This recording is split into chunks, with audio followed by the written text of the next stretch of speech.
이 세상의 종교는 죽음에서 항상 출발을 합니다. 죽음은 어떻게 되고 또한 어디로 가는 것인가, 또 죽음 이후에 어떤 일이 있는지에 대한 근심과 염려로부터 이 세상의 종교는 출발을 합니다. 우리가 그래서 받아들이기 쉬운 이론이 무슨 이론이냐면 윤회론이라고 하는 겁니다. 죽음 이후에는 우리가 이 땅에서 선행이라고 하는 공덕을 많이 쌓게 되면, 요즘 말로 하면 마일리지, 그렇죠? 마일리지 많이 쌓게 되면 그것에 따라서 우리 사후의 인생이 보다 더 좋은 인생으로 변화될 수 있다라고 주장하는 것이 윤회론입니다. 그럼 여러분, 문제는 무엇이냐면은 우리가 쌓아가는 선행의 마일리지를 얼만큼 쌓아야 우리가 다음 생애에 좋은 인생을, 또 좋은 윤택한 삶을 살아갈 수가 있겠습니까? 일이 잘 풀리는 사람한테 요즘 말로 이렇게 얘기하죠. 전생에 뭐라고 이야기합니까? 나라를 구했냐? 그럼 나라를 구하는 마일리지는 도대체 어느 정도 쌓아야 우리가 이 후생에 이렇게 좋은 일들만 일어날 수 있을까요? 그러나 이 복음이라고 하는 것은 그렇지 않습니다. 복음이라고 하는 것은 절대 죽음에서 출발을 하는 것이 아닙니다. 복음은 생명에서 출발을 하고, 복음은 부활에서 시작이 되어지고, 예수님이 다시 사셨다라고 하는 그 진실에서, 그 선언에서 출발되어진다는 겁니다. 그러므로 이 복음이라고 하는 것은 일반 종교적 패러다임과 그렇게 같은 방법으로 접근을 해서는 안 됩니다.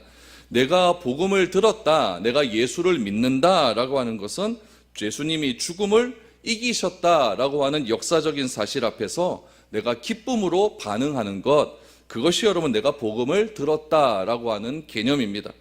부활하신 주님의 생명이 내 안에 들어오게 되면은 이제는 내가 죽음을 염려하고 죽음에 붙들린 존재가 되는 것이 아니라, 죽음의 길을 걷는, 종교의 길을 걷는 그런 사람이 되는 것이 아니라 죽음을 초월하는 그런 사람의 길로 변화되어 간다는 것을 우리는 기억해야 됩니다. 오늘 저와 여러분들은 부활을 기억하기 위해서 오셨습니다. 그러나 여전히 부활에 대해서 불분명한 믿음을 가지고 살아가는 분들도 이 자리에 있다는 것 저 잘 알고 있습니다. 왜냐하면은 오늘 본문에 나타난 제자들도 부활에 대해서 의심을 했기 때문에 그렇습니다. 부활의 주님이 내 눈앞에 있음에도 불구하고, 그 부활의 주님 앞에 경배를 했음에도 불구하고, 내 앞에 뻔히 있음에도 의심하는 사람이 있기 때문에 오늘날에도 부활을 의심하는 사람이 있는 것은 너무나 당연한 일입니다.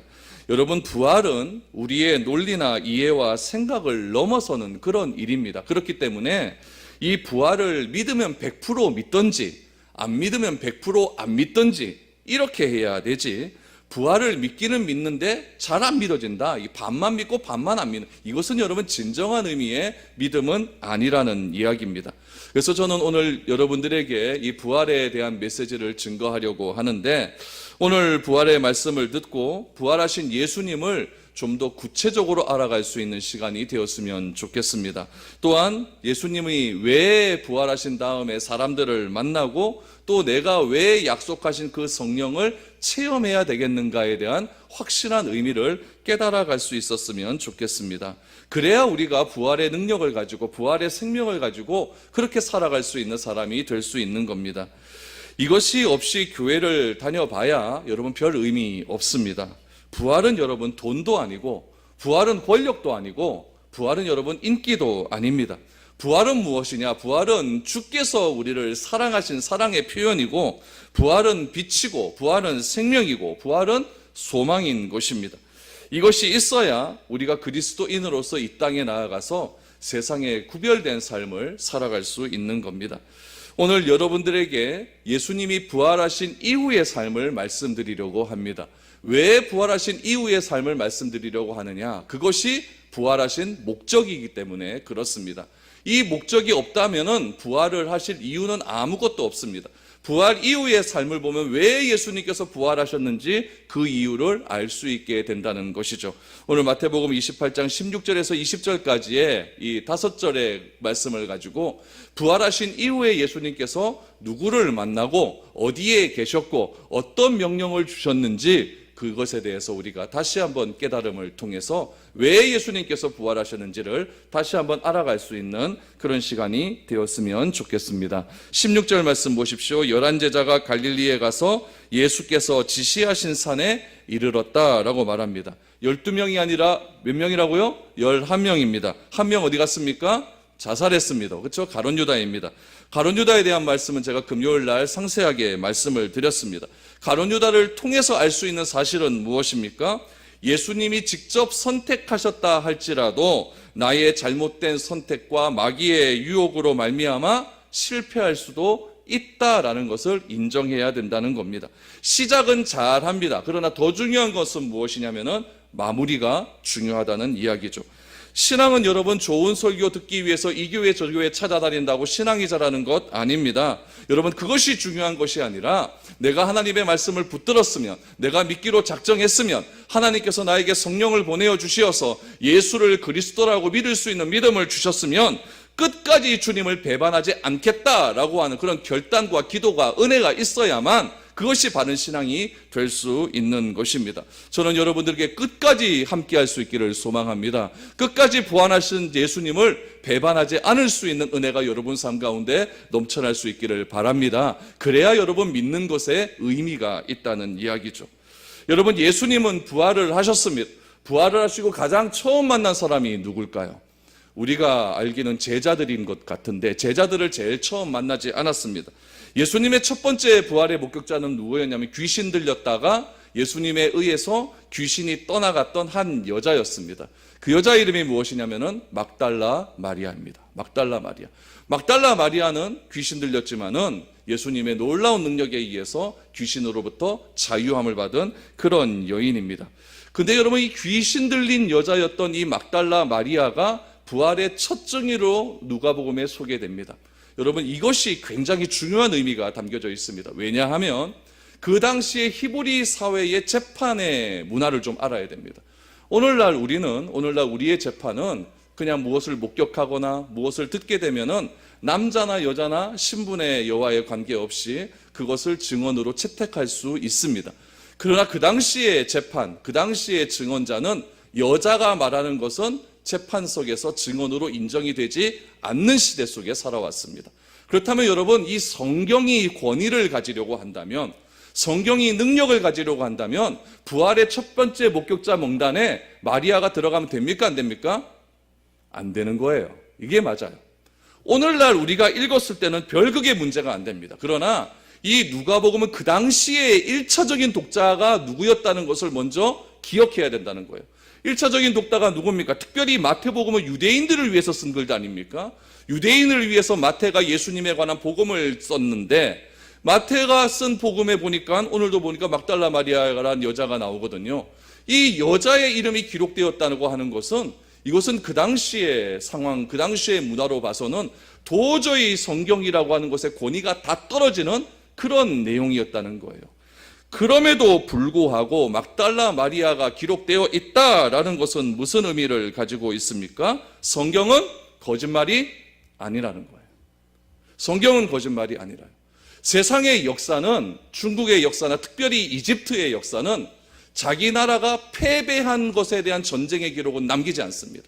이집트의 역사의 기록을 보면 항상 승리한 것에 대한 기록만 남겨져 있습니다. 왜 그렇습니까? 자기 나라의 권위를 세우기 위함이죠.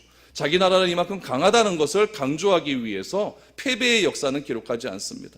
이 마태복음도 그런 의미에서 기록을 했다고 한다면 그 당시 사회의 통점상 증인으로 인정되지 않는 여자의 기록은 쓸 필요성이 없습니다.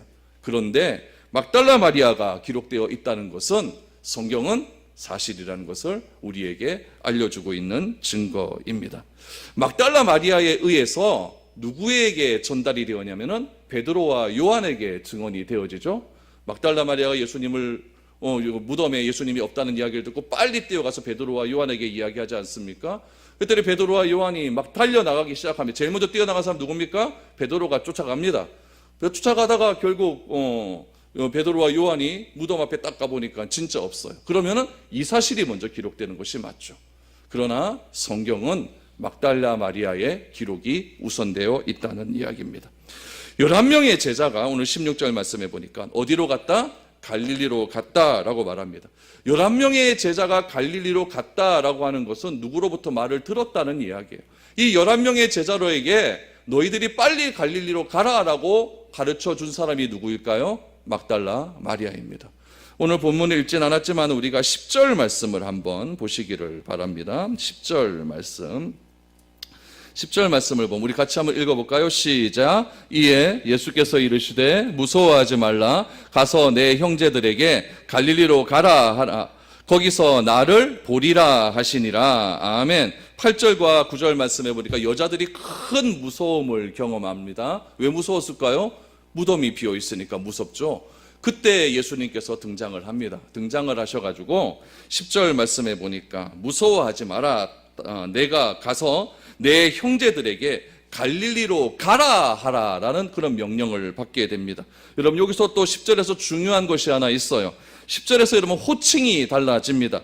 여러분 여기서 내 형제들에라고 말합니다. 여기서 말하는 형제는 누구를 가리킵니까? 예수님의 제자들이에요. 부활하신 후 예수님은 그렇게 속을 썩이던 제자들을 무엇으로 삼기 위해서? 형제로 삼기 위해서 부활하셨다는 거예요. 예수님이 부활하시기 전까지는 제자들이 그냥 제자들이었습니다. 그러나 부활하신 후 예수님은 제자들을 호칭하실 때 형제라고 호칭을 해 주셨습니다. 형제를 삼기 위해서 어디로 가서 만나겠다? 갈릴리로 가서 만나겠다. 그럼 예수님은 먼저 어디 가 계신 겁니까? 갈릴리로 가 계신 것이고, 마리아는 이 말을 듣고 제자들에게 가서 빨리 갈릴리로 가라라고 하는 말씀을 증거했을 것입니다. 그렇다면 부활한 예수님께서 여러분 같으면은, 여러분이 죽었다가 살아났어요. 여러분들이 죽었다 살아났으면은, 여러분들이 부활했다고 한다면 제일 먼저 찾아갈 사람 누구에게 찾아갔을까요? 제가 만약에 예수님이라고 하고, 이단 아닙니다. 제가 만약 예수님인데 제가 부활을 했다라고 하면 저는 제일 먼저 누구 찾아갈 것 같습니까? 저는 빌라도 찾아갑니다.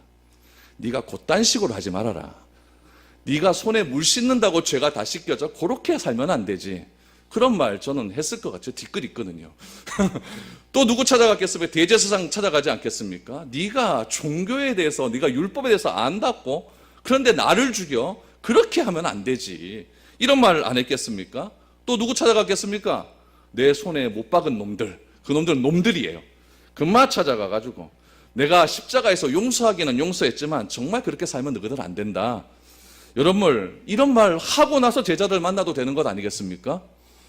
그런데 복음서를 자세히 읽어보시면 부활하신 예수님께서 만난 사람들의 명단이 쫙 나오는데 자신을 서운하게 했던 사람 만난 적 있습니까? 없습니까? 없어요. 섭섭하게 했던 사람 만난 적 있습니까? 없어요. 자기의 원수 같은 사람들 만난 적 있습니까? 없어요. 여러분, 왜 예수님께서 부활하셨을까요? 이런 사람 찾아다니면서 너가 나에게 원수가 되었다라는 것을 여러분 한풀이 하려고 그렇게 예수님께서는 부활하지 않았다는 거예요. 저와 여러분들 다 예수 믿습니다. 다 예수 믿는다는 것은 부활의 능력을 믿는다는 겁니다.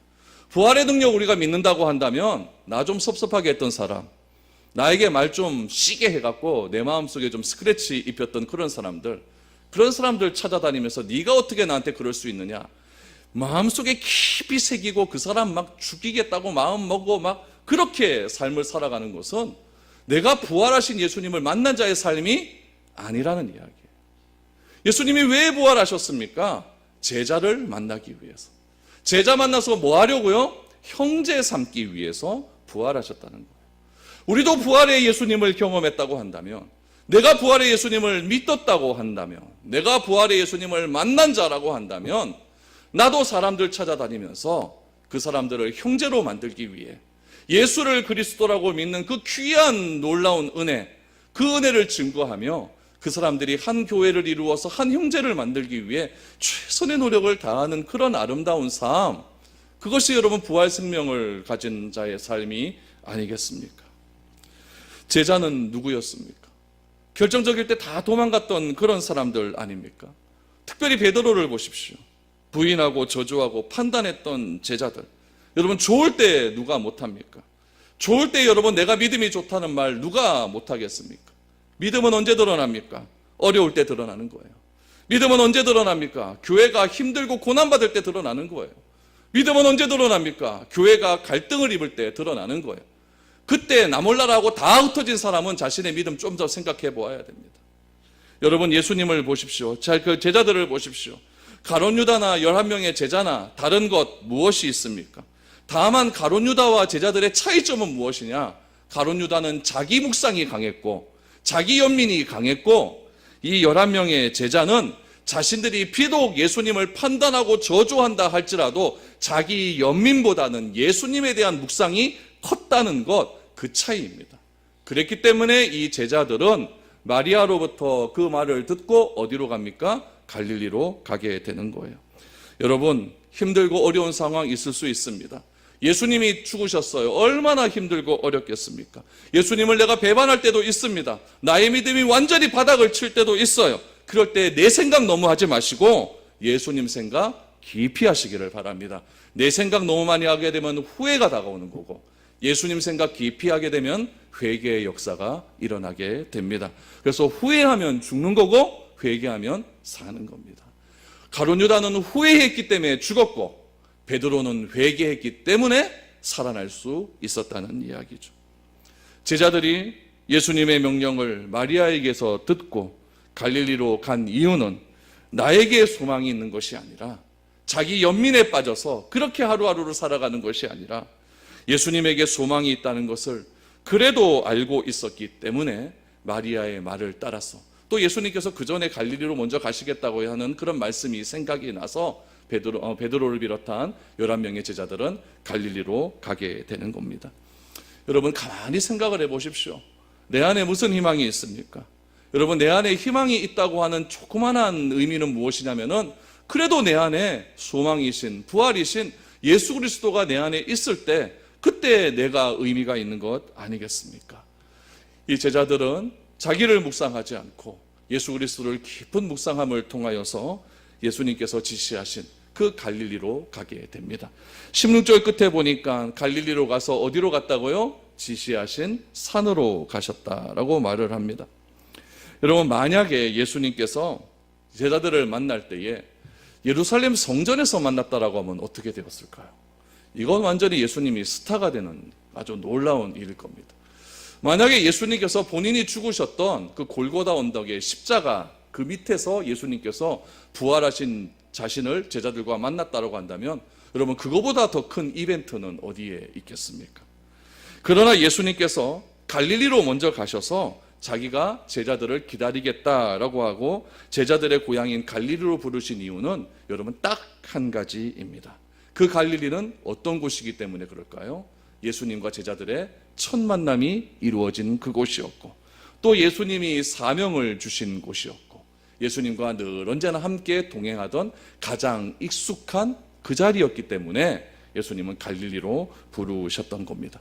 제자들의 입장에서는 어떻습니까? 자신의 인생을 예수님께 다 드리기로 고백했던 그런 곳이 갈릴리 아닙니까? 예루살렘은 여러분 종교의 중심이라고 한다면 갈릴리는 영적인 자궁과 같은 그런 곳입니다. 갈릴리로 가면 편안하고, 갈릴리로 가면 왠지 예수님 생각이 더 나는 것 같고, 갈릴리로 가면은 주께서 나를 부르셨던 그 사명이 더 생각날 것 같으니까 예수님께서는 제자들을 갈릴리로 부르셔서 우리 다시 한번 시작하자라고 하는 그런 메시지를 그들에게 주시고 싶었던 겁니다. 여러분, 나를 섭섭하게 하고 나를 힘들게 하고 또 그 사람에게 복수하겠다고 그렇게 한 곳에 여러분 시간을 허비하지 마십시오. 부활 생명이 오면 그런 것 여러분 아무것도 아닙니다. 부활 생명이 오면 그것에서 자유하게 됩니다. 그래서 예수님께서는 진리를 알지니 진리가 너희를 자유케 하리라 라고 말씀하십니다. 그 진리가 무엇입니까? 바로 부활하셨다는 놀라운 진리. 그런 진리가 나에게 오게 되면은 나를 조금 섭섭하게 하고 나를 좀 괴롭히게 하고 나를 좀 무시하셨던 그런 사람들에 대해서 자유하게 되고, 그거 별거 아니구나 이런 생각에서 우리가 더 아름다운 삶을 살아갈 수 있게 되는 겁니다. 예수님께서 갈릴리로 가셔서 그 산에서 만나겠다라고 말을 합니다. 여러분 16절 말씀을 다시 한번 보시면은 예수께서 지시하신 산에 이르렀다라고 말을 하는데, 여러분 그 산은 어떤 산일까요? 구체적으로 그 산에 대한 명단은 이름은 나오지 않습니다. 그러나 가만히 생각을 해보면은 갈릴리 주변에 예수님과 연관이 있었던 그런 산들이 몇 개 있습니다. 어떤 산이 있습니까? 마태복음 5장 말씀해 보니까 예수님께서 제자들을 앉혀놓고 심령이 가난한 자는 너희 복이 있나니 천국이 너희에게 있을 것이다 라고 말씀하신 그 팔복산이 아닐까, 이런 생각이 듭니다. 여러분 그 팔복산에서 예수님께서는 무슨 말씀을 하셨습니까? 천국 헌장의 대헌장을 말씀해 주지 않았습니까? 천국 백성은 이런 자의 삶을 살아가는 거다. 진정한 그리스도인의 삶은 이러한 삶이다라는 것을 그들에게 알려주신 그 산이 아닐까요? 갈릴리에서 북쪽으로 조금만 더 올라가다 보면은 변화산이 있습니다. 헐몬산이라고 부르는 변화산인데, 많은 사람은 갈릴리 남쪽에 있는 다볼산이 그 산이다라고 말하는 사람도 있고, 또 어떤 사람은 헐몬산이 변화산이다라고 말을 하는 사람이 있었는데, 과거에는 다볼산을 변화산으로 많이 그렇게 생각을 했는데, 요즘 주석이나 요즘 신학자들의 이야기를 들어보면은 헐몬산이 변화산이라고 하는 그런 쪽으로 훨씬 더 많이 좀 기울어져 있습니다. 그 변화산에서 여러분 베드로와 야고보와 요한이 예수님의 변화된 모습을 만나지 않습니까? 변화된 모습을 만나면서 예수님께서 무엇에 대해서 말씀하시는 것을 듣습니까? 별세에 관한 이야기를 하는 것을 듣게 됩니다. 그 별세에 대한 이야기를 할 때 예수님의 모습은 완전한 모습으로 변화가 되었습니다. 예수님께서 갈릴리로 가셔서 산에서 말씀하셨던 그 산이 이 변화산은 아닌가, 또 이렇게도 생각을 해 봅니다. 정확한 산의 명단은 나와 있지 않지만은 아무튼 갈릴리에 예수님과 연관되었던 바로 그 산에서 예수님께서 제자들을 다시 만나 주신 것입니다. 여러분 우리가 어떤 실패와 실수를 경험하더라 할지라도 주님께 붙들려 있다면 예수님을 지속적으로 생각하고 어디로 가면 된다? 갈릴리로 가기만 하면, 주께서 나를 처음 불러주셨던 그 갈릴리로 가기만 하면 나는 다시 일어날 수 있음을 꼭 기억하시기를 바랍니다. 저도 예전에 이 갈릴리와 같은 그런 한 교회가 있었습니다. 서울에 있는 한 교회였는데 그곳에서 저는 주님을 아주 뜨겁게 만났습니다. 찬양을 하면서 마음속에 뜨거움이 밀려오고, 또 기도를 하면서 또 얼마나 하나님을 간절히 기도했는지, 또 그 기도를 하면서 내가 주님의 자녀가 되었다는 사실에 감격하여 막 통곡하며 울 그런 때가 있었습니다. 저는 힘들면 그런 곳에 갔습니다. 그 교회에 가서 예배를 하면 들어보면 얼마나 마음 가운데 위로가 되고 은혜가 되는지 몰랐습니다. 근데 제가 이런 얘기 한번 했잖아요, 그렇죠? 근데 저는 이제 제가 있어야 될 갈릴리는 무슨 교회다? 미래로 교회다. 저는 여기서 은혜를 받고, 여기서 회복을 받고, 여기서 저는 하나님의 귀한 기쁨을 저는 경험을 하게 됩니다. 저는 여러분들에게도 이런 갈릴리와 같은 그런 장소가 있어질 수 있기를 소망합니다. 그곳이 여러분 집이어도 좋고, 그곳이 여러분 직장이어도 좋고, 여러분 이 미래로 교회여도 좋고, 어느 곳이어든 좋습니다. 그곳에만 가면 주님을 처음 만났던 그런 은혜와 사랑이 다시 한번 경험되어지는 그곳에 가서 주님을 다시 만나는 놀라운 은혜가 넘쳐날 수 있기를 바랍니다. 여러분 내가 나를 바라보기에 아무런 소망이 없다고 생각해서 자포자기한다 할지라도 부활하신 주님은 여전히 나에게 소망을 두고 계시기 때문에 나와 처음 만났던 그 장소를 아직도 기억하고 있다는 이야기입니다. 그분은 나를 다시 쓰기로 결정하셨습니다. 그렇기 때문에 내가 좀 힘들다고 할지라도, 내가 좀 아프다 할지라도, 내가 좀 돈이 없다 할지라도, 내 좀 일거리가 좀 안 된다 할지라도, 또 그래서 내가 좀 무시하고 낭망이 된다 할지라도, 그럴 때일수록 나를 묵상하는 것이 아니라 누구를 묵상하라고요? 부활하신 예수님을 묵상하시면은 나의 영적인 갈릴리에서 예수님은 나를 만나 주시어서 새로운 은혜를 베풀어 주실 줄 믿습니다. 그러면 그곳에 가면 누가 기다리고 있을까요? 예수님이 손 탁 벌리고 잘 왔다 라고 하면서 기다리고 계실 것입니다. 여러분 믿을 만한 분 믿고 사셔야 되지, 사람 믿고 살면 금방 실족합니다. 저도 너무 믿지 마시고 여러분 부활하신 예수 그리스도를 깊이 믿고 그분을 신뢰하는 삶을 살아갈 수 있기를 소망합니다. 그 산에서 예수님을 만나게 됩니다. 어떤 일이 있었을까요? 17절입니다. 예수를 배웠고 경배하나 아직도 의심하는 사람들이 있더라. 여러분 제자들의 수준이 이렇습니다. 예수님을 보고 경배는 합니다. 경배란 여러분 여기서 말하는 경배란 무엇이냐면은 행위적으로 보면 내 이마가 땅바닥에 닿는 행위입니다. 완전히 굽혀 엎드려 전하는 행위입니다. 그러니까 내 이마가 완전히 땅에 닿는 행위를 경배한다라고 말을 하고 있죠. 그래서 내 이마가 완전히 땅에 닿는 상태에서 그 경배의 대상에게 나의 모든 것을 내려놓는다라고 하는 것이 경배라고 하는 것입니다. 이 경배가 예배예요. 저는 분명히 믿고 있습니다. 예수님을 진짜 믿는 사람들의 유일한 태도는 예배의 태도라고 저는 믿고 있습니다. 여러분 솔직히 얘기해서 화원읍장 하나 만나도 달성 군수 만나도 대구 시장 한 명 만나도 우리는 이런 태도로 안 만납니다. 제가 아는 어떤 교회에 여러분 뭐 군수가 읍장이 하나 왔나 봐요. 읍장 왔다고 여러분 그 교회 예배 끝나고 그 교제가 안 됐다고 합니다. 다 읍장한테 가갖고 악수 한번 해보려고. 그 읍장 그거 뭔데 여러분 뭔데? 뭐 그런 일이 일어납니까? 여러분 내가 하나님을 믿는다고 한다면은 하나님 앞에서 내가 예배를 어떻게 드리는 것이 맞겠습니까? 좋습니까? 딴 생각합니까? 멍 때립니까? 여러분 부활하신 주님을 경험한 사람이 어떤 사람, 어떤 하나님 존재 앞에서 그런 행동을 할 수가 있을까요? 하나님 앞에서 굽혀 경배한 사람은 다른 사람 앞에도 겸손한 태도를 보일 수 있다는 이야기예요. 여러분 선거할 때 공천장 받을 때 공천장 주는 사람 앞에서 공천장 받는 사람들이 어떻게 합니까? 90도로 인사합니다. 이렇게 인사합니다. 그리고 뒤돌았을 때는 탁 돌아서 나갑니다. 여러분 사람이 뭐 어떤 권위를 주고 어떤 지위를 줄 때도 그 지위를 준 사람한테 90도로 경배하고 인사를 하는데 여러분 부활하신 예수님께서 나를 제자 삼으실 뿐만 아니라 나를 뭐 삼는다고요? 형제를 삼으셨다. 형제를 삼으시고 하나님을 아버지라 부를 수 있는 놀라운 특권을 주신 권세를 주신 그 하나님 앞에서 내가 하나님을 만나는 시간에서 어떻게 나의 태도가 엉망일 수가 있겠습니까? 그것은 여러분 다시금 생각해 보아야 됩니다. 부활하신 예수님께서 나를 형제로 삼으시고 나를 낙심시키지 않는 유일한 삶은 무엇이냐면은 부활하신 주님을 만난 자의 삶이고 무덤 없는 부활을 믿는 자의 삶이 바로 그렇다는 이야기예요. 그런 자의 삶일진데 사람을 만나도 나보다 조금만 높은 사람을 만나도 그렇게 준비하고 10분 전, 20분 전에 가서 그 사람을 기다릴진데 하늘의 모든 권세를 가지시고 죽음의 권세를 이기신 부활하신 예수님 앞에 나올 때는 어떻게 이렇게 아무런 준비 없이 나올 수 있는지 모릅니다. 어떻게 이렇게 우리의 태도가 엉망일 수 있는지 모릅니다. 여러분 예배를 드리는 것 쉬운 일 아닙니다. 떠드는 저야 뭐 별 어렵지 않습니다. 앉아있는 분들 쉽지 않은 건 압니다. 그러나 여러분 나의 구원하시고 나의 생명의 주체가 되시는 그분 앞에 나와서 그분을 알아가는 시간에는 좀 더 우리가 진지해져야 될 필요는 있는 겁니다. 부활하신 주님 앞에 제자들이 첫 번째로 한 행동이 무엇입니까?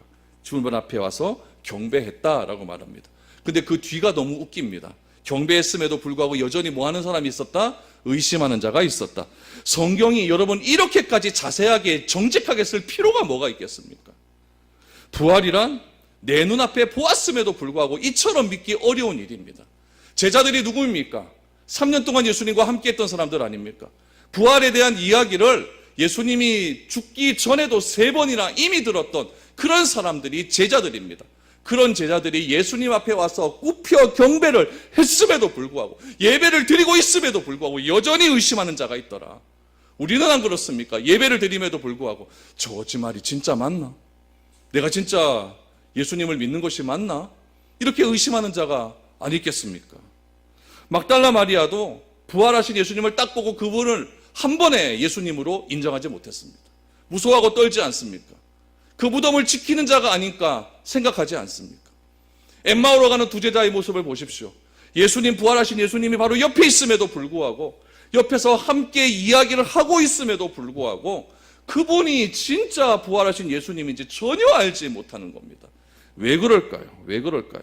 왜 예수님을 내 눈앞에 부활하신 예수님이 내 앞에 있으면서도 불구하고 왜 의심할까요? 이유는 딱 한 가지입니다. 우리의 육신과 부활의 몸에는 차이가 있기 때문에 그렇습니다. 한눈에 알아볼 수 없는 부활의 몸이 있다는 것이죠. 또 하나 이유는 무엇이냐면은 부활의 몸을 알아볼 수 있는 영적인 눈이 없기 때문에 그렇습니다.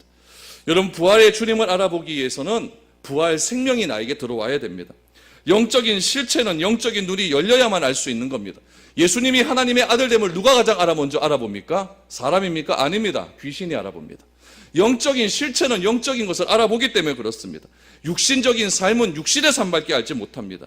우리가 예수님을 알아가는 것, 부활 생명에 대해서 믿음을 가지기 위해서는 예수님이 누구신지 바른 알미 필요합니다. 이 알을 통하여 나에게 믿음이 들어올 때에 부활의 능력을 가지신 예수 그리스도가 믿어지게 된다는 이야기입니다. 안 그러면 여러분, 예배를 드리지만 의심하는 자가 될 수밖에 없습니다. 그렇기 때문에 예배에 기쁨이 없는 겁니다. 예배가 지루해지는 겁니다. 예수님은 경배를 하지만 의심하는 그 제자들을 이끌고 어디까지 가십니까? 오순절까지 가신다는 이야기예요. 딱 40일 때까지 가십니다. 40일 때까지 가시고 예수님은 하늘로 올라가십니다. 올라가시면서 무엇이라고 이야기합니까? 예루살렘 떠나지 말아라. 그리고 약속한 것을 기다려라. 제자들은 약속한 것을 기다리기 위해서 마가다락방으로 갑니다. 간절히 기도하자 며칠 만에 성령이 임합니까? 딱 10일 만에 성령이 임합니다. 성령이 임하자 그들은 비로소 부활의 능력을 믿기 시작하는 겁니다. 여러분, 아직까지 내가 부활의 능력이 믿어지지 않고 진짜 예수님이 부활했냐라는 사실이 의심이 되어진다면 성경 다시 읽으십시오. 다시 읽으셔서 성경에 예수님에 대해서 무엇이라고 말씀하고 있는가를 다시금 점검해야 된다는 이야기입니다. 도마를 보십시오. 도마가 자기가 없을 때 예수님이 지나가신 것을 보고 예수님의 손과 옆구리에 창자골국을 보아야 알겠다라고 말을 합니다. 여러분, 이것은 의심이 아니라 정직한 의심입니다. 정직한 의심. 예수님이 그러자 진실됨으로 말씀을 하십니다. 손을 만져보고 옆구리도에 손을 넣어보라고 말씀하시면서 믿음 없는 자가 되지 말고 믿음 있는 자가 되라라고 말씀을 해주셨습니다. 그러자 도마가 무엇이라고 말을 합니까? 진짜 하나님의 그리스도이십니다 라고 말씀을 합니다. 고백을 하자 예수님께서 요한복음 20장 29절 말씀에서 이렇게 이야기를 하죠. 같이 읽어보죠. 시작. 예수께서 이르시되 너는 나를 본고로 믿느냐? 보지 못하고 믿는 자들은 복되도다 하시니라. 아멘. 저는 여러분들이 복 있는 자가 되기를 원합니다. 어떤 자가 복 있는 자입니까? 보지 않고 믿는 자가 복된 자입니다. 여러분, 저는 성경 말씀을 믿는 것은 그렇게 어렵다고 생각을 안 해요. 진짜 죽은 자가 내 앞에 딱 살아났다고 생각해 보세요. 그게 믿어지겠습니까? 난 그게 더 안 믿어져요. 근데 성경은 사실대로 기록된 책이니까 이순신 장군 믿는 것처럼 세종대왕 믿는 것처럼 성경도 그렇게 믿으시면 되는 겁니다. 여러분, 보지 않고 믿는 자들이 복되도다라고 말씀을 하고 있습니다. 예수님이 우리를 속여서 득되는 것이 무엇이 있겠습니까? 예수님이 우리에게 거짓말 쳐서 자신에게 이득되는 것이 무엇이 있겠습니까? 그분은 자신의 권세를 자기를 위해서 한 번도 사용한 것이 아니라 다 우리를 위해서 사용해 주셨다는 것이죠. 그 사용하신 권세가 어떤 것입니까? 그 사용하신 권세를 가지고 우리에게 예수님께서는 새로운 사명, 새로운 미션을 주신다는 이야기예요. 그 미션이 무엇입니까? 18절 말씀을 보십시오. 예수께서 나와 말씀하여 이르시되 하늘과 땅의 모든 권세를 내게 주셨으니. 여러분, 이 18절 말씀은 누구에게 하신 말씀입니까?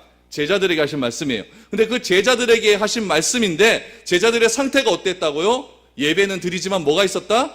의심하는 자. 이게 중요한 거예요. 예배는 드리지만 의심하는 제자들에게 예수님은 자기 자신을 그대로 드러내십니다. 무엇이라고 하십니까? 하늘과 땅의 모든 권세가 나에게 있다라고 자신을 드러내셨습니다. 예수님은 나로 말미암지 않고선 아버지께로 올 자가 없다고 말씀하셨습니다. 이 말의 뜻은 무엇이냐면은 하늘과 땅을 이어주는 유일한 길은 누구다? 예수님이라는 얘기예요. 하늘과 땅을 이어주는 길, 다시 말하면 하나님과 죄인을 이어주는 유일한 길은, 유일한 방법은 예수님밖에 없는데 그 길을 무엇이라고 말씀하시냐면 오늘은 권세라고 하는 말로 표현하고 있습니다. 그렇다면 그 권세는 어떤 권세입니까? 우리가 하나님께 나아가기 위해서는 유일한 길과 진리와 생명이심이 예수님께 있음을 기억해야 됩니다. 여러분, 우리가 이것을 잘못 이해하게 되면 이렇게 이해할 수가 있어요. 이 권력이 정치 권력, 경제적인 권력, 인기를 많이 끌 수 있는 그런 권세라고 오해할 수 있습니다. 그러나 예수님께서는 땅에서 이런 권세를 한 번도 가지신 적이 없어요. 여러분, 지붕을 뚫고 내려오는 중풍병자에게 예수님께서 감대하게 선언을 하십니다. 무엇이라고 선언하십니까? 내 죄가 오늘 용서함을 받았다. 죄사함의 권세가 있는 겁니다. 예수님은 죽은 나사로를 향하여 나사로야 나오라 라고 말씀을 하십니다. 어떤 권세가 있습니까? 죽음에서 살릴 수 있는 생명의 권세가 예수님께 있는 겁니다. 예수님께서 갈릴리 바다를 건너가실 때, 지나가실 때에 바다 위를 걸어서 지나가십니다. 무슨 권세를 가지고 있습니까? 자연의 모든 권세를 이겨내는 그런 권세를 가지신 분이 바로 예수 그리스도라는 겁니다. 이런 죄사함의 권세, 사람을 살리는 권세, 자연마저도 예수님께 완전히 굴복하는 그런 권세를 통하여 예수님께서는 하늘과 땅의 모든 권세를 가지신 분이라는 것을 우리에게 드러내고 있다는 이야기예요. 이것을 뭐 해라? 믿으라. 이것을 믿으라는 거예요. 그래서 내가 기도하기만 하면 하늘과 땅의 모든 것을 누릴 수 있게 해주겠다라고 약속해 주셨습니다. 세상의 것을 요구하는 기도가 아니라 하늘과 땅을 연결하는 권세, 다시 말하면 용서하는 권세, 섬길 수 있는 권세, 잃어버린 한 마리의 양을 찾기 위해서 우리 안에 있는 99마리의 양을 놔두고 한 마리의 양을 찾기 위해서 산과 들로 쫓아다니는 그런 권세, 내 마음대로 할 수 있지만 그런 것들을 내려놓을 수 있는 그런 권세, 기득권이 중요한 것이 아니라 서로 화평하고 하나 될 수 있는 그런 은혜가 넘쳐날 수 있는 그런 것을 믿기 때문에 내 기득권을 다 내려놓는 그런 권세, 그런 권세를 누구에게 주셨다고요? 우리에게도 동일하게 허락하여 주신 것입니다. 누가요? 하늘과 땅의 모든 권세를 가지신 분이요. 그러므로 여러분들이 이런 것들을 달라고 기도하셔야 됩니다. 이런 것들 달라고 기도하셔야 돼요. 이 권세를 가지신 예수님 어떻게 기도하십니까? 십자가 피해달라고 기도하십니까? 전혀 그렇지 않습니다. 하늘과 땅의 권세를 주셨으니 이 십자가 잘 지게 해주십시오. 하늘과 땅의 권세를 주셨으니 하나님께서 나를 부활시키신 것을 나는 믿습니다. 하늘과 땅의 모든 권세를 주셨으니 하나님, 이 세상의 것들 구하지 않고 먼저 그의 나라와 그의 의를 구할 수 있는 그런 권세를 나에게 허락하여 주시옵소서. 그렇게 되면, 그리하면 이 모든 것 주신다고 말씀하지 않습니까? 하나님이 언제 안 준다 그랬습니까? 먼저 구할 것과 차후에 구할 것, 우선순위의 차이가 있다고 예수님은 말씀하지 않습니까? 세상의 것들 여러분 열심히 노력하면 됩니다. 왜 공부가 안 됩니까? 열심히 공부하면 되죠. 왜 나는 머리가 나쁩니까? 열심히 공부하면 머리 좋아집니다. 왜 안 됩니까? 되죠. 나는 왜 이렇게 돈이 없을까? 왜 돈이 없습니까? 열심히 돈 안 버니까 돈 없는 거죠. 사람들에게는요, 하나님께서 이런 은사들을 주셨어요. 돈 벌 수 있는 능력도 주시고 공부할 수 있는 능력도 주시고 사람을 사랑할 수 있는 능력도 주셨어요. 근데 이런 것들을 사용을 안 하니까 문제가 되는 거죠. 사용을 안 하니까요. 이런 것들은 내가 열심히 하면 되는 것들이에요.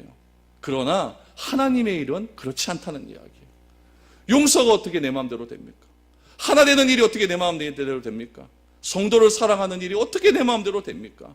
그러니 하늘과 땅의 모든 권세를 가지신 분이 나에게 이런 마음 허락하여 주시어서 하나님 용서하게 하옵소서, 사랑하게 하옵소서, 긍휼의 마음을 주시옵소서. 그래서 온 교회의 성도들이 한 형제자매가 되어서 우리 주님이 주신 이 권세를 가지고 세상을 변화시킬 수 있도록 하나님 도와주시옵소서. 이런 기도의 제목이 우리에게서 나와야 될 것 아닙니까? 맨날 돈 달라, 하나님 힘듭니다, 자녀들 어떻게 해달라. 803에서 여러분 기도하시는 분들도 그렇게 기도합니다. 거기에 집중하지 마시고 하늘과 땅의 모든 권세를 주신 그 하나님께 집중하시기 바랍니다.